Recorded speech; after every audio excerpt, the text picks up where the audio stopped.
క్రీస్తునాథునియందు ప్రియ సహోదరి సహోదరులారా, ఈరోజు మనందరము కూడా యేసుక్రీస్తు ప్రభువులో నిత్య జీవితం అనేటువంటి అంశం మీద ధ్యానం చేస్తూ ఉన్నాం. దేవుని యొక్క శక్తి మనలందరినీ కూడా ఆధ్యాత్మికంగా బలపరుస్తూ ఉంటుంది. సంపూర్ణ సత్యమైనటువంటి క్రీస్తు వైపు ఆ శక్తి మనల్ని బలపరుస్తూ ఉంటుంది. అందుకే యేసుక్రీస్తు ప్రభు ఈ విధంగా చెప్తూ ఉన్నాడు, నన్ను పంపిన తండ్రిని ఆకర్షించననే తప్ప ఎవడనూ నా యొద్దకు రాజాలడు అని.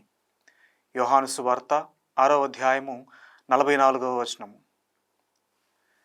అబద్ధములకు అలవాటు పడినవాడు వాడికి ఎవడైనా సరే అబద్ధం చెప్తే వాడు తీసుకోలేడు, ఎందుకంటే మానవునికి అది నచ్చదు కాబట్టి.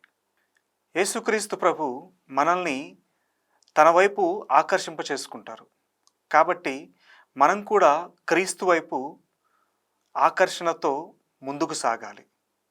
ఆయన వైపు నడవాలి అంటే అది మన మీదే ఆధారపడి ఉంటుంది. ఎందుకంటే ఆయన యొక్క మార్గము చాలా ఇరుకైనది.